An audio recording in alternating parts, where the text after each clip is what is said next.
Olá, com renovada alegria damos seguimento ao estudo da Revista Espírita de Allan Kardec, hoje estudando a revista do mês de março de 1862. A revista em foco tem 10 artigos que nós iremos aqui refletir, estudar, assuntos que hoje vão nos remeter à questão da reencarnação, a como trabalhar na vinha do Senhor, nos dias atuais, no cotidiano. Então teremos lições bem interessantes para o nosso aprendizado doutrinário e moral. O primeiro item da revista é intitulado Aos Nossos Correspondentes. Aqui é uma prestação de contas de Allan Kardec àqueles que escreviam cartas para ele. Cartas de agradecimento, cartas onde procuravam sanar dúvidas, enfim, as cartas mais variadas. Neste artigo, mais uma vez, a Revista Espírita nos possibilita esse mergulho na alma do codificador, identificar aspectos morais até então desconhecidos de muitos de nós espíritas. Nós vamos perceber que é uma espécie de um desabafo do codificador, porque ele percebia as correspondências crescendo, ele recebia, diz ele, em média de 10 cartas por dia, o que totalizaria 200, 300 cartas por mês, e ele percebia que já não tinha mais condições de responder a todas, que era o seu desejo. Então Kardec aproveita o espaço da Revista Espírita para chegar a esses corações e apresentar aqui uma justificativa sincera, honesta, até para que, como percebemos aqui nas suas palavras, um alívio para a própria consciência, porque ele estava se sentindo incomodado com o acúmulo de cartas. Ele chega a dizer assim: estou na situação de um devedor que procura um arranjo com os credores sob pena de deixar o cargo. Então ele, veja só um espírito superior como é. Pelo simples fato de não poder responder a todas as cartas, ele já se colocava na condição de um devedor diante de credores. Então a preocupação que ele tinha daquela pessoa que escreveu a carta e não recebeu nenhum retorno dela, porque a pessoa poderia pensar: será que minha carta chegou ao destino? Será que Allan Kardec rasgou a carta, desprezou a missiva? Que será? Então vejamos que ele tinha preocupação para que as pessoas soubessem que ele sim, ele recebia essas cartas, lia essas cartas, mas não tinha condições de responder a todos, né? E ele diz aqui: longe de mim de lamentar pelo número de cartas que recebo, pois isto é uma prova irrecusável da extensão da doutrina e em sua maioria das cartas exprimem sentimentos que me sensibilizam. Então as cartas serviam para nutrir espiritualmente Kardec, pelo carinho, pela forma de observar o crescimento da doutrina. E aqui nós vamos passando a ter uma noção da tarefa de Kardec. Ele chega a dizer que as correspondências absorviam uma quarta parte do seu tempo, ou seja, 25% do seu tempo era dedicado naquele momento a responder às cartas. Então consumia um tempo precioso, e ele diz que os benfeitores espirituais já estavam sugerindo a ele para que ele pudesse se ocupar de outras tarefas, das obras. Vejamos que estávamos em março de 1862. Portanto, tínhamos o Livro dos Espíritos, já com a sua edição definitiva, a segunda, assim como o Livro dos Médiuns, também na sua edição definitiva, a segunda edição. E o Kardec tinha muito a produzir. Era um espírito superior que tinha plena noção da sua tarefa. E nós percebemos aqui a sua dedicação à causa. Quanto ele produziu em 15 anos? Como? Por conta dessas disciplinas. Ele vai dizer aqui no final desse texto que, inclusive, a sua saúde e as suas forças estavam debilitadas, mas que ele seguia com afinco na tarefa. Sempre me espanta, repito, tudo o que ele produziu em aproximadamente 15 anos. As obras, não só o Pentateuco, a Revista Espírita, 11 anos e 4 meses, as viagens, as cartas, a tarefa diante da Sociedade Parisiense de Estudos Espíritas, as pessoas que ele acolhia, os atendimentos fraternos que ele fazia, enfim, espírito superior, que realmente demonstra que com seriedade, disciplina, é possível dar conta dessas tarefas. Então ele sentia que tinha muito mais por realizar em prol da doutrina. Ele sabia que outras obras necessitavam ser escritas.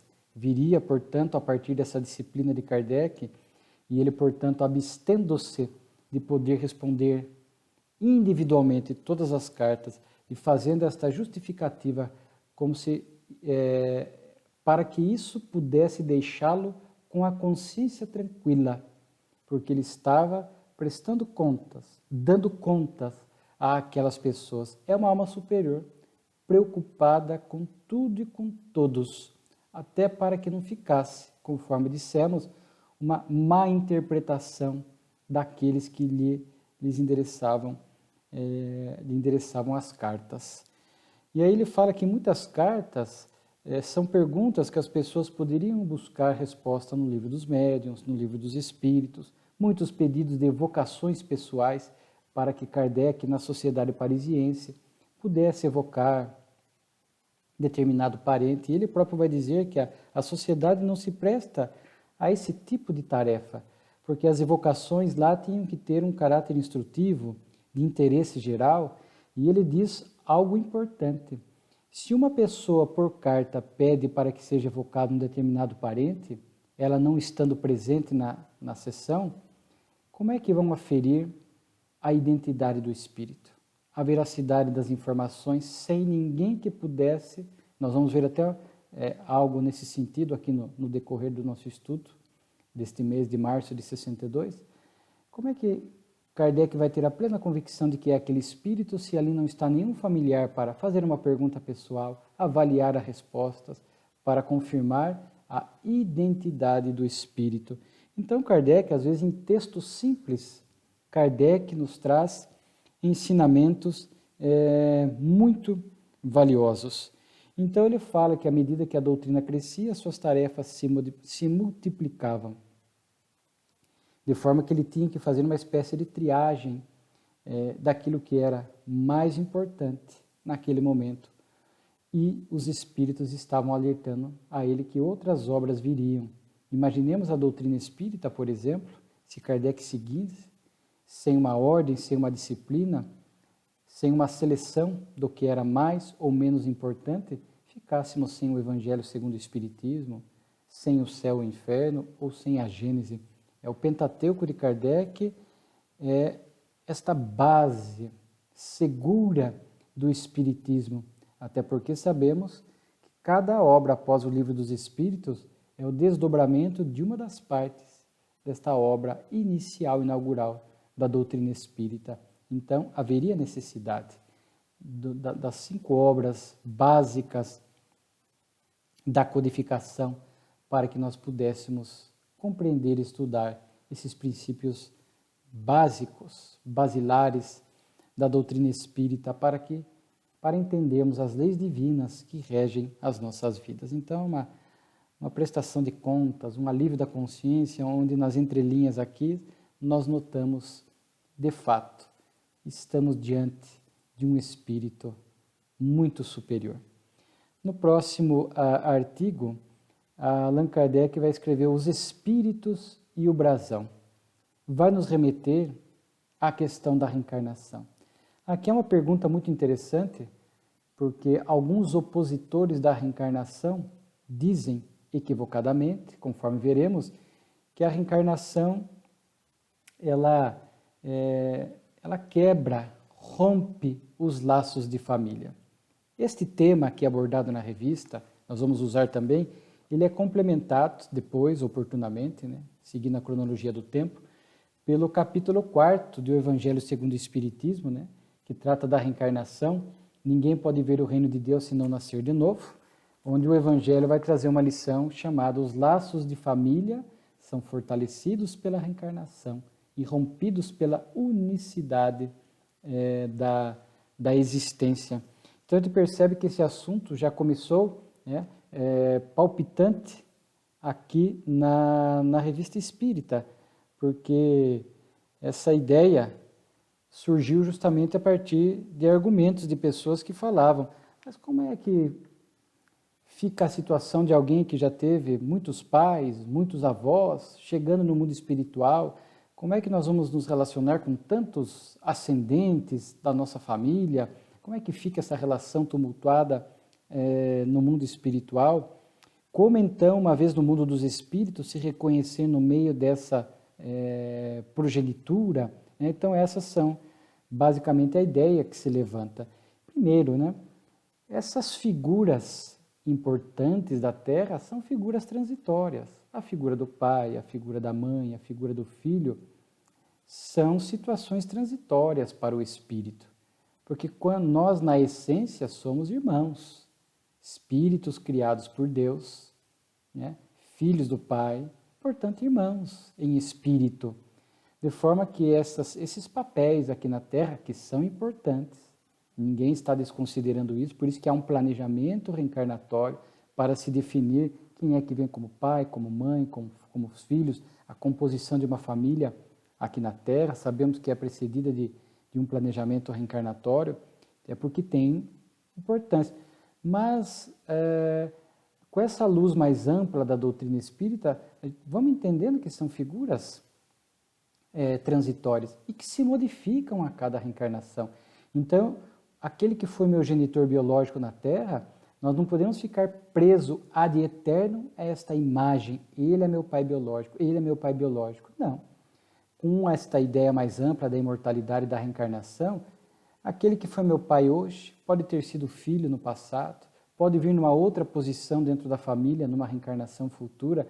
O importante é entendermos que esta convivência na família biológica, independentemente do papel assumido, tem um fim primordial, que é, como Kardec diz aqui em O Evangelho segundo o Espiritismo, construir as afeições espirituais. Por que convivemos numa mesma família?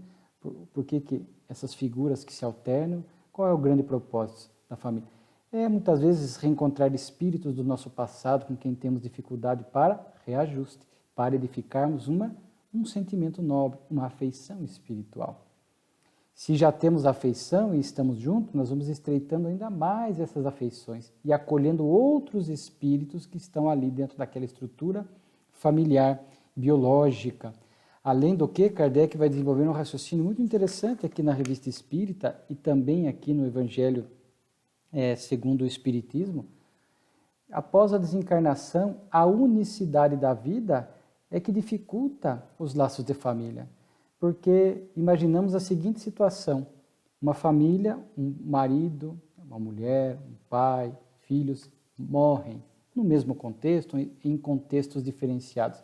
Pela visão da unicidade da vida, uns foram os bons e outros foram os ruins. É comum numa família, é difícil você olhar uma família onde todo mundo é bom. Sempre tem, às vezes, um mais complicado, perturbado. Então, terão destinos diferentes pela visão da unicidade. Um grupo vai para o céu, outro grupo vai para o inferno e vão se afastar definitivamente por toda a eternidade, rompendo os laços de família, as afeições. Então, alguns chegam a defender que quando se morre, se esquecem esses laços de família, por isso que aquele que está no céu não sofre pelo ente querido que está no inferno. O que seria, a meu ver, muito triste, porque cultivamos convivências saudáveis dentro da família biológica, construímos afeições, amamos verdadeiramente um filho, um pai, uma mãe, um avô, para depois um de nós ir para o céu e eventualmente outro para o inferno, por escolhas morais equivocadas diante da vida, para depois esses laços serem apagados eternamente da nossa memória.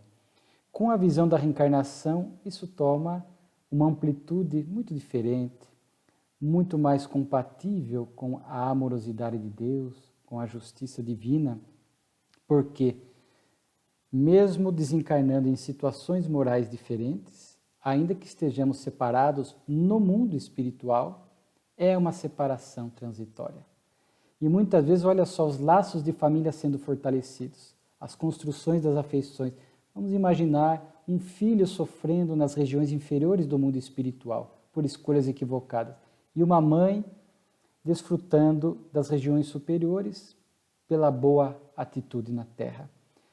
Esta mãe vai visitar este filho no mundo espiritual. Quando a literatura espírita é vasta nesse sentido. Esta mãe, este pai, ou às vezes o inverso, o filho visitando a mãe, o pai, não importa. O fato é que aquele que está bem vai continuar do lado de lá com a oportunidade de acolher aqueles que estão em sofrimento.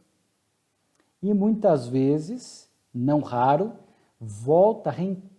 ocorre a reencarnação juntos novamente, porque esta mãe, este espírito que está mais equilibrado, quer continuar socorrendo aquele filho querido, ou aquele ente querido.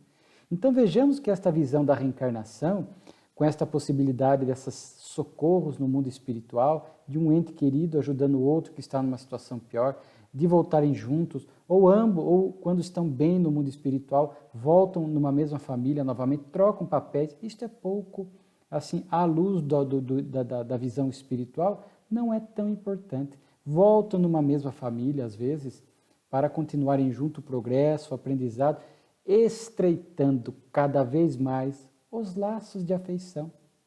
Então vejamos que Allan Kardec desenvolve esse raciocínio aqui na revista e no Evangelho, demonstrando uma ideia totalmente oposta, né?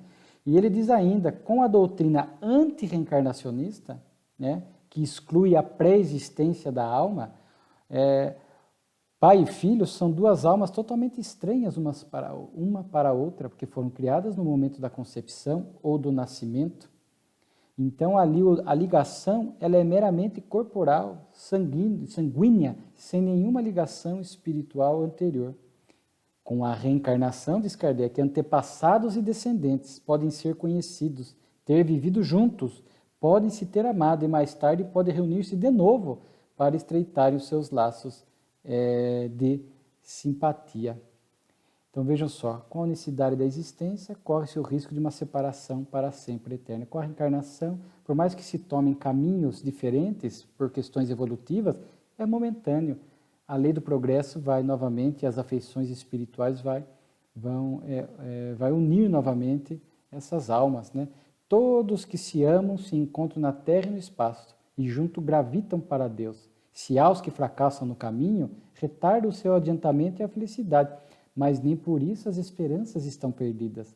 Ajudados, encorajados e amparados pelos que amam, sairão um dia do atoleiro em que caíram. Então, sempre aquele que está numa condição espiritual melhor, tendo construído esta afeição, este vínculo aqui na Terra, pelos laços de sangue, estará sempre na condição daquele que vai estar preocupado, querendo ajudar, amparar o outro no mundo espiritual. E, se necessário, voltam juntos em novas vidas para complementarem aprendizados, estreitarem mais os laços, o mais evoluído continuar ajudando o menos evoluído, né?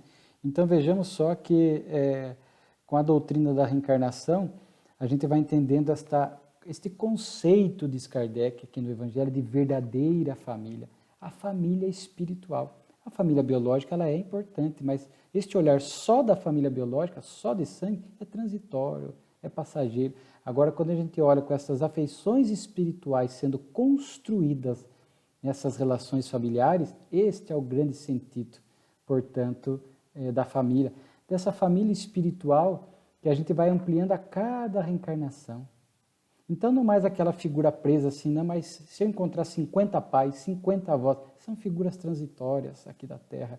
O fato é que cada reencarnação, cada vez que a gente volta ao mundo espiritual e nos encontramos com a nossa família espiritual, aqueles com os quais nós convivemos aqui na Terra, às vezes até fora da nossa família de sangue, às vezes um laço de amizade profundo, intenso, que nós notamos, que às vezes foram construídos em existências passadas por convivência numa mesma família, por exemplo, né? Vai se ampliando cada vez que a gente volta ao mundo espiritual, tende a ir ampliando esta família espiritual. Isso que é importante, isso que é um só rebanho, um só pastor, né? Nós vamos cada vez mais ampliando isto. Chegará uma hora que a nossa família espiritual vai ser toda a humanidade e vai muito além disso, né? Quando a gente olha o universo, ou hoje fala-se em multiverso, a gente olha este multiverso que se apresenta diante de nós, então não temos nem condição de dimensionar isso. Mas esse texto de Kardec foi muito interessante, né? Até porque ele vai tocar essa questão da ascendência, da filiação. O que adianta um ente querido, um antepassado de 3, 4, 5, 6 séculos atrás, com a unicidade da vida? Qual o significado disso? Perdeu-se, né? Perdeu-se no tempo, né? Com essa visão apenas do corpo. Mas quando a gente tem uma visão espiritual, eu posso ter sido aquele. Nada impede, aqui é só, claro, uma elucubração. Posso ter sido ele, aquele antepassado, aquele bisavô, aquele tataravô, posso ter sido. Nada impede pela lei da reencarnação, né? Ou eu vou continuar tendo contato com aquele espírito que foi meu bisavô, meu tataravô, meus ascendentes lá atrás, porque eles são espíritos. E essa família espiritual vai se ampliando, então não se perde essa convivência e essas afeições. Então, é muito bonito esse capítulo, quando estudamos a reencarnação e fazemos essa conjugação com os laços de família. Então, portanto, hoje, quando nós olhamos para a nossa família biológica, este olhar, somos irmãos em Deus, mas estamos aqui, agrupados nessa família biológica, para transformar os laços de sangue em afinidades espirituais, em boa convivência, bons sentimentos, amor, né?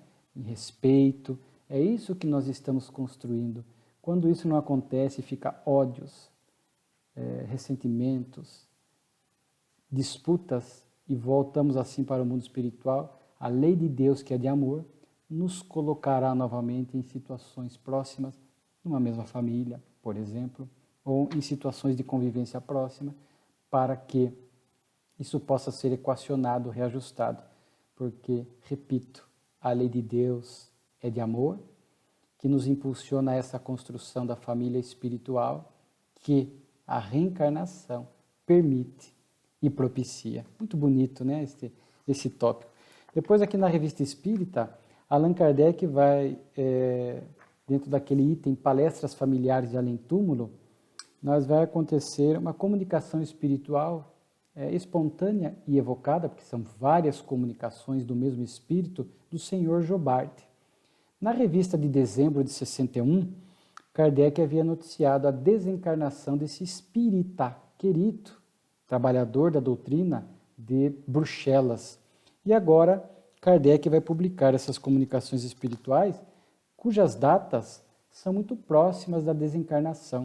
O Sr. Jobard desencarnou, nós até anotamos aqui, acho que 27 de outubro de 1861, e as evocações aqui são do mês de novembro, grande parte delas do mês de novembro, dezembro, portanto um mês e meio após o seu despertar no mundo espiritual. E aqui é interessante, se não me falha a memória, inclusive esta comunicação está na obra O Céu e o Inferno, não tenho certeza, mas essa comunicação vai demonstrar o quanto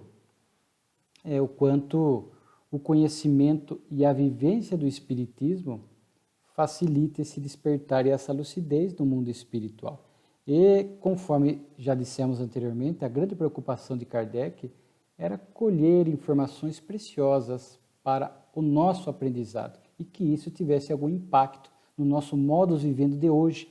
Porque quando os Espíritos vêm se comunicar conosco, não é apenas por mera curiosidade, tem o caráter instrutivo para que aquelas lições, aqueles alertas, aqueles conceitos que eles trazem sirvam de lição para nós e ajudem às nossas mudanças, aos nossos melhoramentos morais agora. Ele vai falar que quando o espírito se desligava do corpo, ele sentiu um abalo estranho e de repente lembrei-me de meu nascimento, de minha juventude e de minha idade madura. Toda a minha vida avivou-se claramente em minha memória. Há muitos relatos semelhantes a esse na literatura espírita. Nós vamos encontrar, por exemplo, o irmão Jacó, do livro Voltei, de Chico Xavier, também falando que na sua chegada no mundo espiritual, como se fosse uma cachoeira, né? Ele foi lembrando de sonhos que teve, de pensamentos que teve, de comportamentos. É uma espécie de uma catarse do espírito, né? Como se toda a sua vida passasse em projeção rapidamente, já servindo de avaliação da reencarnação, que já gera no espírito um estado consciencial de relativa serenidade por ter feito o bem que lhe era possível, ou de perturbação por não ter aproveitado a oportunidade da reencarnação. É claro que entre a perturbação e a relativa serenidade há estágios conscienciais, espirituais, intermediários, mas é justamente essas lembranças que se dão ali logo após a desencarnação, esses flashes da vida, nos mínimos detalhes, que já permite o espírito esta avaliação da existência, que já lhe caracteriza o seu estado consciencial, a lhe situar nas regiões espirituais compatíveis com o seu merecimento. Não há como burlar a lei de Deus. Nós iremos despertar nas regiões espirituais compatíveis com o nosso mérito. Como disse Jesus, a cada um será dado segundo as suas obras. E aqui, já vi, aqui apenas compartilhando, não está na Revista Espírita, vi um médico da Associação Médica Espírita comentando que esses flashes, estas lembranças pós-desencarnação, também tem uma finalidade de upload, né? Hoje a gente fala de upload quando você quer jogar um arquivo para a nuvem, ele sai do computador e vai para as nuvens virtuais, onde ficam registradas. Então, isso é um upload. E isso aconteceria com o espírito, que ele está fazendo isso, este upload da memória física para a memória espiritual, para que tudo fique definitivamente registrado na memória espiritual, né? Então, também é interessante, mas isto acontece, muito oportuno para o espírito, tem um sentido pedagógico, não é à toa que essas lembranças acontecem. Claro que o espírito de Giobardi vai trazer, são várias questões a ele apresentadas, sempre fica aqui a recomendação da leitura integral. Nós separamos aqui alguns pontos, né? A demonstrar, por exemplo, o mérito dele, o esforço, o conhecimento espírita e os atos morais, porque o Livro dos Espíritos trata disso, da perturbação espírita, e os benfeitores dizem que o conhecimento espírita auxilia nessa chegada no mundo espiritual, mas o que prepondera é o amor, é a vivência dos bons sentimentos. Então ele diz assim: não me senti perturbado, e meu espírito desfruta de uma clareza que não deixa na sombra nenhuma das questões que encara. Então ele estava ali se sentindo perfeitamente com o domínio da situação, com clareza mental. Nem todos os espíritos chegam do lado de lá e rapidamente têm clareza mental. Os pensamentos coordenados, controlados, muitos entram em estados de perturbação e de descontrole. Então, ele ali demonstrava esse estado de clareza, né, de tudo isso, né? Já não tinha mais o corpo impõe limites para as potencialidades da alma, ali já estava sem o corpo, e por mérito desfrutando dessa clareza. Fala que lembrou de algumas reencarnações passadas, também não é regra geral, porque é necessário ter um estado emocional equilibrado para lembrar de vidas passadas. Muitos espíritos permanecem muito tempo na erraticidade e às vezes reencarnam sem ter acesso às vidas transatas porque não tem estrutura emocional para lidar com a lembrança. O senhor Giobardi lembrou de algumas, da última diz que foi um mecânico, né? Ruído pela miséria e pelo desejo de aperfeiçoar o trabalho. Então ele lembrou, né? Mas uma coisa interessante, né? Ainda um pouco reflexo da Terra, porque ainda a Terra é um mundo atrasado, de provas e expiações. Então, ele diz assim: minha morte é tão recente, aqui, nessa comunicação aqui tinha 2 semanas da desencarnação, que ainda sofro certas influências terrenas. Então, tem certas coisas da Terra que o espírito vai se libertando ao pouco. Mesmo diante de um espírito lúcido como o Sr. Jobardi, mas ele desencarnou, se não me falha a memória, com quase 70 anos, se não me falha a memória. Quer dizer, ele passou praticamente 7 décadas se alimentando, dormindo, experimentando a fadiga, o cansaço, que é alguns exemplos. Então, logo após a desencarnação, o perispírito ainda traz esses condicionamentos terrestres. Por isso que vemos espíritos narrando que ainda necessitam de algum tempo para dormir, mesmo nas regiões intermediárias. Isto vai diminuindo com a adaptação do espírito, mas ainda sente necessidade do dormir, do descanso, né? Muitas vezes ainda há a sensação da fome. O espírito, na essência, não precisa se alimentar. É uma necessidade fictícia, né, dessa alimentação grosseira da terra e tal. Os espíritos se nutrem, assim, na essência, do amor que vibram, né, dessa troca fluídica deles, de energias elevadas, né, da respiração, enfim. Mas ainda há essa necessidade, esses condicionamentos terrestres. Então, se nós desencarnarmos agora, por exemplo, vamos chegar do lado de lá ainda com esses condicionamentos, vamos sentir necessidade de repousar, de descansar, de dormir, de se alimentar, uma alimentação mais frugal, mais fluídica, conforme descreve André Luiz na obra Nosso Lar, e aos poucos, com adaptação e serenidade, a gente vai diminuindo até o momento em que a gente se liberta de algumas dessas influências terrenas, né? E há espíritos que permanecem em situação de perturbação, nas regiões inferiores, maus, ou muitas vezes com a mente perturbada, com culpas, conflitos, que não desfrutam dessa clareza e muitas vezes não conseguem acesso às regiões mais equilibradas, permanecem alguns com essas necessidades terrenas. Vão narrar nas reuniões mediúnicas que ainda sentem fome, dor, ainda sentem medo, ainda cansaço, né? Porque não conseguiram se desvincular dessas influências terrenas, como diz o Sr. Jobardi. E aqui um ponto que eu gosto muito dessa comunicação do Jobardi, porque ele vai dizer, perguntado se ele estava vendo espíritos presentes, outros espíritos ali presentes na reunião, ele diz que sim, vejo Lázaro, vejo Erasto e vejo mais afastado um pouco o espírito de verdade. Eu acho interessante esse ponto. Com todo respeito aos que pensam de forma diversa. Alguns defendem que o espírito de verdade é uma simbologia, que ele representa, simboliza um grupo de espíritos, que poeticamente pode-se falar. Mas assim, nós vamos perceber que o espírito de verdade é um espírito, porque Jobardi ouvia. Então era uma individualidade espiritual. E nós sabemos, para quem gosta, se nós vamos buscar o capítulo 6º do Evangelho segundo o Espiritismo, o Cristo Consolador, onde nós encontramos praticamente 4 comunicações do Espírito de verdade. A primeira dela, aqui, Instrução dos Espíritos, nós vamos ver, venho como outrora aos filhos desgarrados de Israel, trazer a verdade e dissipar as trevas. Então a gente vai lendo as comunicações, eu sou o grande médico das almas e venho trazer-vos o remédio que que deve curar, né? Então, venho ensinar e consolar os pobres deserdados, né? Então, a gente vê que a linguagem aqui percebe-se que é Jesus, né? Então, essa comunicação de Jobardi, apresentando o Espírito de verdade como uma individualidade espiritual, não representando espíritos, né?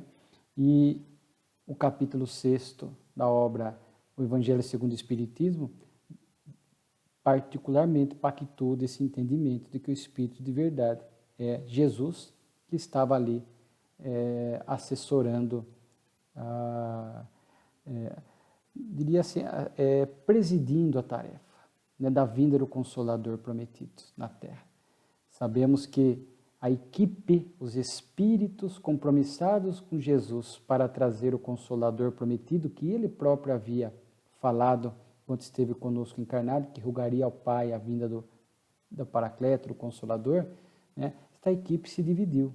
Uma parte reencarnou, como Allan Kardec, como os médiuns e as médiuns que trabalharam diretamente na codificação, missionários contemporâneos da época, Leon Denis, Camille Flammarion, Gabriel Delane, etc. E outros ficaram no mundo espiritual, trabalhando, né? Como a gente vê aqui, trabalhavam do mundo espiritual, né? A gente vê muitas comunicações de Erasto, de Santo Agostinho, Lamennais, né?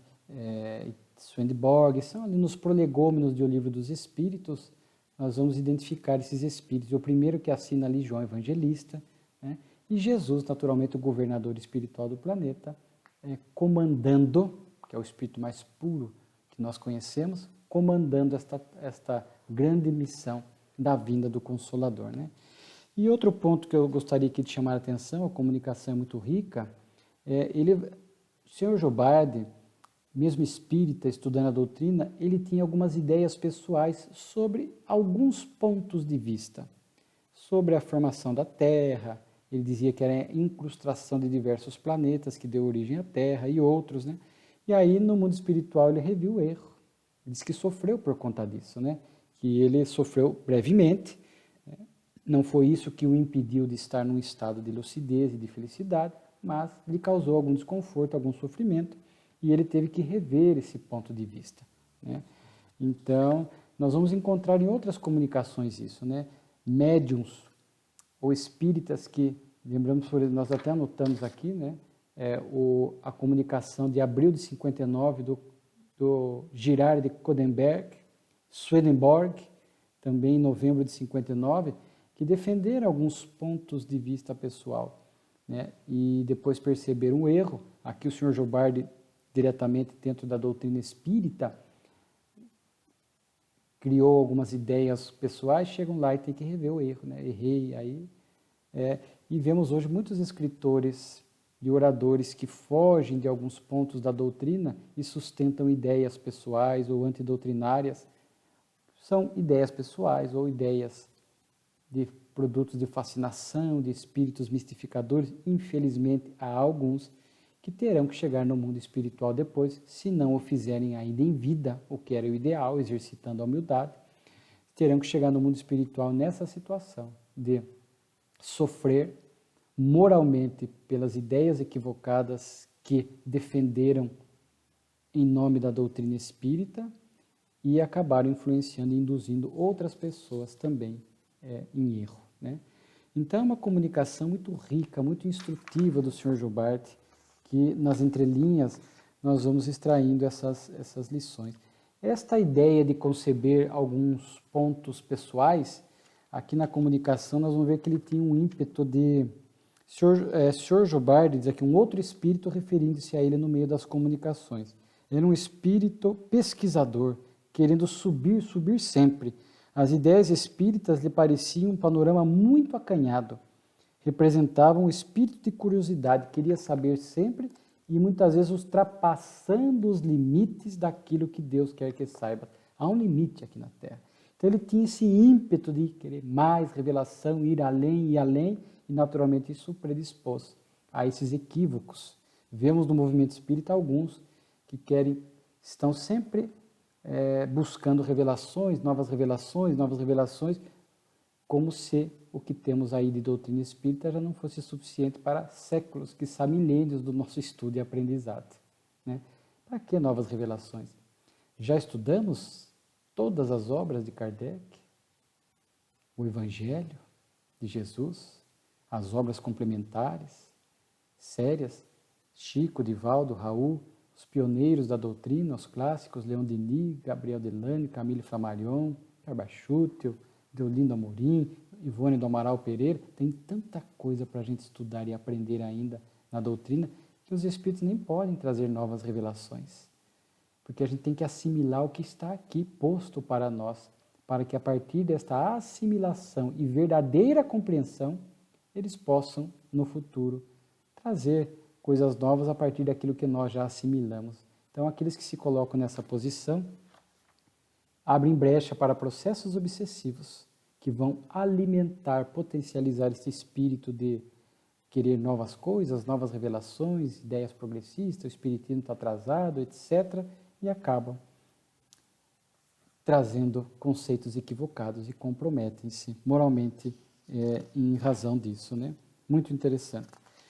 Depois nós vamos ter uma outra comunicação de Carrer, e aqui é uma questão de verificação de identidade, que nós comentamos. O Kardec fala que quando nós temos comunicações de espíritos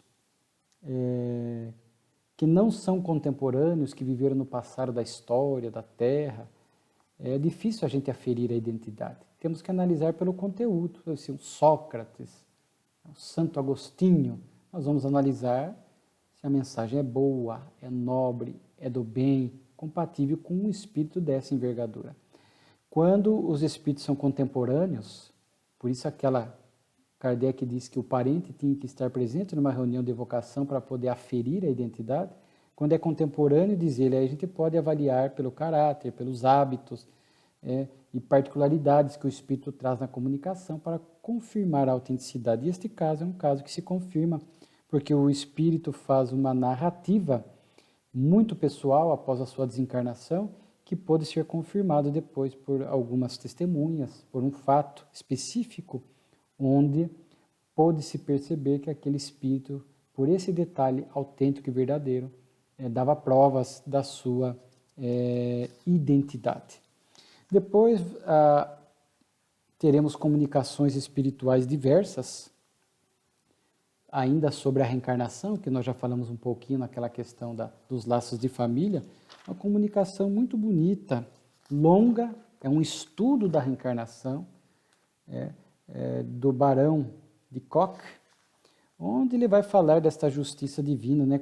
Basicamente, como entender a reencarnação diante de tantas coisas que a vida nos mostra, pessoas que nascem em posições diferentes, o rico, o pobre, o saudável, o doente, o pobre, o miserável, né?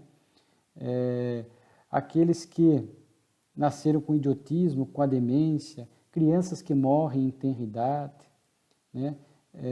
Povos mergulhados na ignorância e na barbárie, comparados às nações mais civilizadas. Por que se é uma vida só, é muito diferente viver no mundo primitivo, onde tudo era mais difícil e o pensamento limitado, do que viver numa civilização de hoje, com um conhecimento mais avançado, né? Então, a reencarnação realmente exprime essa justiça divina e nos faz entender estas situações diferentes que a vida na Terra nos propicia, tudo para o aprendizado do espírito. Diz ele que a ideia da reencarnação é inata no homem, que muitas civilizações e as escrituras sagradas tratam disso. Eu gosto muito de um texto de Joana de Ângeles, capítulo na obra Dias Gloriosos, um ensaio sobre a reencarnação, um estudo sobre a reencarnação, onde ela vai buscar as religiões antigas, o hinduísmo, povos antigos, o Egito, os romanos. Ela fala da mumificação, que já era prova de que acreditavam nas múltiplas vidas, guardavam os pertences pessoais, porque acreditava que a pessoa, ao voltar na próxima vida, pudesse encontrar seus pertences pessoais e seguir com a sua trajetória evolutiva. Enterravam pessoas em posições fetais. 5.000 anos antes de Cristo encontraram pessoas enterradas em posições fetais, porque acreditava-se naquela época que isso facilitava a próxima reencarnação. Não havia a palavra reencarnação criada pelo Espiritismo, mas a ideia das múltiplas vidas, sim, nós vamos encontrar na história da Terra, inclusive no Evangelho de Jesus, várias passagens. É necessário nascer de novo, diz Jesus ao doutor da lei, o que é do corpo, o que é do espírito, é do espírito. Ou outra passagem, ao falar de João Batista, não é necessário vir o Messias primeiro, vir o anunciador primeiro, e o anunciador veio, mas vocês não o reconheceram e fizeram o que quiseram com ele. Então os discípulos entenderam, está lá no texto do Evangelho, que ele se referia a João Batista, a reencarnação do Elias. Não era necessário o Elias, o anunciador, vir primeiro, Uns dizem, mestre, que tu é Elias, Jeremias ou um dos profetas da antiguidade. Seus discípulos estavam perguntando porque a crença da reencarnação ali estava prevista. Jesus não o corrige, porque se não acreditasse ou não existisse a reencarnação, Jesus diria, isto é impossível, como me fala isso? Jesus não corrige, simplesmente devolve a pergunta a Simão Pedro. Então, são muitos textos que nos falam desta lei. Quer acreditemos ou não, como diz aqui na última fala do texto, a reencarnação é uma verdade santa e divina. E conhecer a lei da reencarnação facilita o nosso caminhar aqui na Terra. Depois, para quem gosta de artes, eu vou deixar aqui como recomendação uma comunicação sobre a pintura, né, o realismo e o idealismo em pintura, onde o espírito Nicolas Poussin fala a respeito da pintura, né, vai traçar aqui um paralelo sobre o realismo e o idealismo, vai falar um pouco da arte nesse aspecto, muito bonito. Uma comunicação do Espírito de verdade, portanto, de Jesus, os obreiros do Senhor. Felizes os que tiverem trabalhado no campo do Senhor com desinteresse e sem outro móvel, senão a caridade. Ou seja, o desinteresse. É uma mensagem de Jesus falando. Aqui ele fala no final: Deus contou os seus servos fiéis e marcou a dedos os que têm a aparência de dedicação, para que estes não usurpem o salário dos servos dedicados. Então não adianta a aparência, sepulcro caiado, a aparência de um servo dedicado, que faz com alegria, né? Mas quando na verdade está fazendo com interesse pessoal, por projeção social. A pessoa pratica o bem esperando algo em troca, esperando ganhar mais à frente, né? Então, e Deus e as suas leis registram, não temos como enganar. Deus sabe quando nós estamos agindo com profundo desinteresse, pela alegria de servir, pela alegria de poder amenizar a dor do próximo, né? Com profunda humildade. Sabe quando a gente faz com algum interesse, está na nossa consciência, nós próprios, à frente depois, iremos ressignificar essa situação, porque sabemos que fazíamos com algum interesse, né? Então, muito interessante essa mensagem, os obreiros do Senhor. O convite é para que possamos trabalhar neste momento com profundo desinteresse, como muitos missionários nos ensinaram, né? A fim de que possamos fazer jus ao salário, que é simbólico, né? Qual é o salário? É a paz de consciência, a plenitude, né? E isso só se dá quando nós somos trabalhadores verdadeiramente dedicados ao bem. Pois uma comunicação de Lacordaire, muito bonita também, instrução moral, né? Ele vai nos falar, fazer alguns alertas, né? Do alto das esferas celestes que percorro, meu olhar mergulha com satisfação em vossas reuniões, e é com vivo interesse que acompanho as vossas santas instruções. E aí ele vai fazer um alerta. Infelizmente, ainda há tanto apego às coisas terrenas. Olha que atual a comunicação. Tanto apego aos bens, aos valores materiais, à posse, ao destaque, ao cargo. Perdemos uma reencarnação ou muitas reencarnações porque nos desgastamos demais, apenas buscando o material e o apego, né? Quando o verdadeiro sentido de aqui estar é o sentido espiritual da vida, o nosso progresso, intelecto, moral. Não estamos encarregados de vos apresentar milagres, mas de trabalhar os vossos corações, abrindo grandes leiras para nelas lançar as mancheias as sementes divinas. Esses bons espíritos não se preocupam em fazer milagres à nossa volta. Eles trabalham na intimidade da consciência, semeando em nossos corações, inspirando-nos para o caminho do bem. Agora, para isso, a gente tem que ter olhos de ver e ouvidos de ouvir. O recolhimento, a oração, conforme vimos na comunicação interior, né, a dedicação sincera no bem, para estabelecermos essas conexões espirituais com almas deste porte, com o nosso anjo da guarda, que vem ali semear em nossos corações ideias equilibradas, mas sugerem, não impõem. Os obsessores impõem, os benfeitores sugerem. E aí, o livre-arbítrio, a escolha é nossa, né? E aí ele fala aos espíritas de Paris que nós podemos entender a nós, né? A glória e a honra de dar o exemplo sublime das virtudes cristãs. Ide à frente dos vossos irmãos sofredores, dai ao pobre o óbolo do dia, enxugai as lágrimas da viúva e do órfão com palavras doces e consoladoras, levantai o ânimo abatido por toda parte, à vossa passagem, prodigalizai o amor e a consolação. Ou seja, a próxima comunicação, a vinha do Senhor, de Santo Agostinho, está conectado. Dissemos, é viver o Evangelho no cotidiano.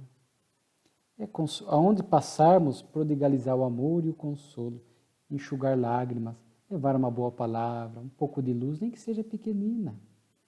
Trabalhar com o interesse de servir. Então veja como as comunicações aqui estão todas conectadas. Os obreiros do Senhor, não adianta aparência de dedicação, o servo dedicado estende a mão em qualquer hora, em qualquer local, para qualquer pessoa. Parábola do bom samaritano. E aí vem essa instrução moral para que a gente possa levantar o ânimo, amar e consolar onde estivermos. E a comunicação de Santo Agostinho, falando da vinha do Senhor. Semeai, semeai, e um dia colhereis com abundância. Vamos à obra, filhos. Eis que Deus quer que todos vós trabalheis. Trabalhe a lei da vida. Nós estamos aqui para trabalhar em favor do bem, da ética, da paz, neste momento tão sui generis da Terra, de transição, em que o planeta está progredindo, deixará de ser um mundo de provas e expiações para ser um mundo de regeneração, e nós, os cristãos,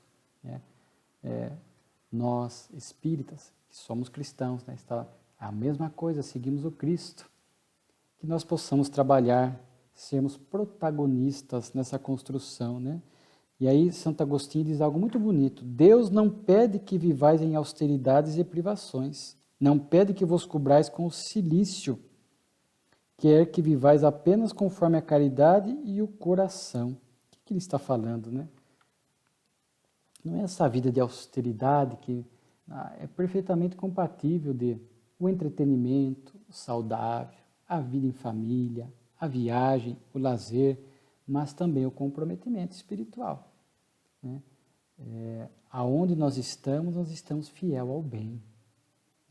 Então, não é... Muitos missionários viveram uma vida de austeridade plena do ponto de vista material.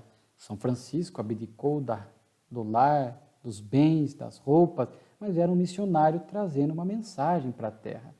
Às vezes os missionários vêm para uma vida marcante, uma mensagem marcante, para nos despertar, para vibrar em nossas almas os seus apelos. Mas não se pede isso hoje, porque se eu abdicar de tudo que é material para viver como um mendigo na rua, eu vou ser um peso morto para a economia da sociedade e eu vou dar trabalho. Agora, trabalhando materialmente, sendo honesto, vivendo com alegria, e é que eu vou ter condições de ser mais útil, ajudando a caridade material, a caridade moral. Então vejamos só que aqui ele fala das privações voluntárias. Não adianta se propor voluntariamente privações voluntárias, ficar sem comer uma semana, 10 dias. Para o espírito isso não tem valor. Na verdade, o que tem valor é a nossa transformação moral. Então não adianta esse sofrimento, essas privações, esses silícios voluntários que nós nos impomos, fragilizando o corpo. Nós temos que cuidar do corpo, por isso nos alimentamos, trabalhamos, compramos um carro, uma casa, sem apego. Sem apego. Não é proibido ter, o problema é o apego. Se eu trabalho, sou honesto e tenho muito dinheiro, posso viajar, eu posso ter bens, mas sem apego. A minha felicidade não está ali. E eu cumpro com os deveres materiais, honestamente, mas também sou cumpridor. Vou trabalhar na vinha do Senhor, na parte espiritual. As obrigações morais diante da vida, onde eu estiver, conforme vimos na mensagem anterior. Então vejam que essas 3 mensagens estão profundamente conectadas. É praticamente um roteiro para que possamos entender como é ser cristão no dia a dia. Vale a pena a leitura. E por fim, uma comunicação chamada Caridade para com os Criminosos. São 2 comunicações, uma de Lamennais e outra do espírito Elisabeth de França, que foi irmã de Luís XVI. Ambas estão no Evangelho segundo o Espiritismo. Mais uma vez, vimos aqui as obras básicas sendo construídas na Revista Espírita. Está lá, ambas estão no capítulo 11, amar ao próximo como a si mesmo. Essa questão de Lamennais é aquela, podemos dispor da nossa vida para salvar o criminoso?